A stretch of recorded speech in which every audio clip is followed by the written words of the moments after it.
I can't just keep giving it away. I hear this comment commonly over the years from people who end up helping or get asked to help friends, beloveds, community members when they're trying to make a living at what they do.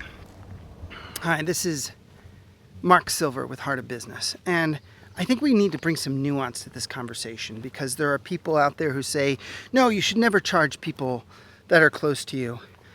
And then there are people out there who said, no, you have to charge everybody. Everybody needs to pay because you're a professional and you're worth it and yada yada.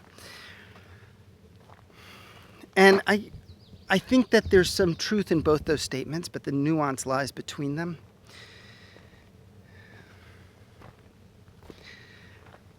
I want to say that we as a species, we in our smaller communities are really dependent on the idea of collective care, on mutual aid, on supporting one another.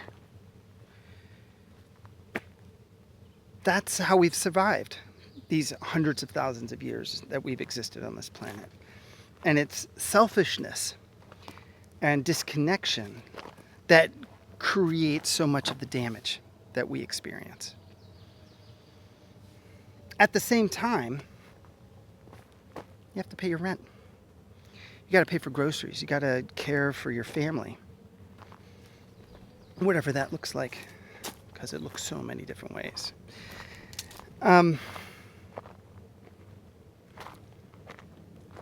So what I want to say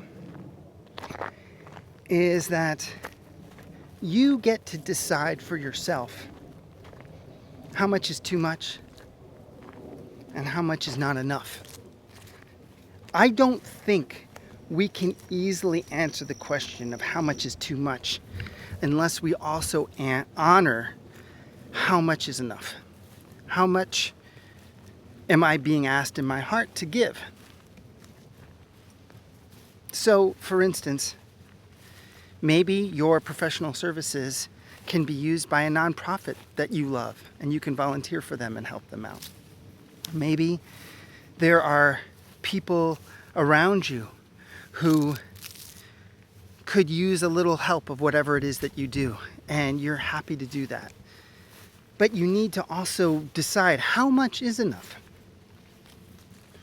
I figured out a long time ago, because I ran into this, that if I have a friend, somebody who's close to me in my community, if we're hanging out, I'm happy to talk business. I love it. It's interesting to me. And if they are needing my support or insight around it, I'm happy to have a conversation with them. If it's something deeper, they can even take me out to lunch. Like, let's go out to lunch. Let's sit down and have a whole conversation about it. Let me help you.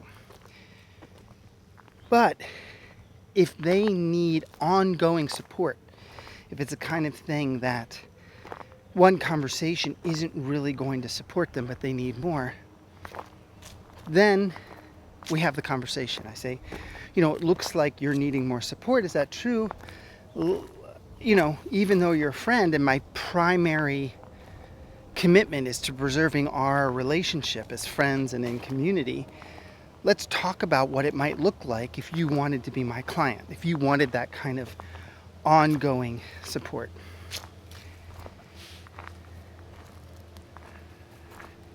It's similar with organizations.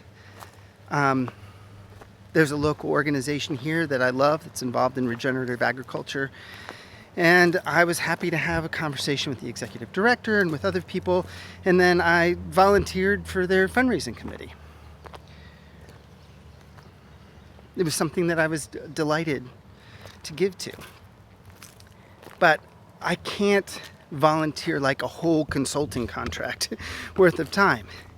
But I can show up, hopefully significantly enough to really help.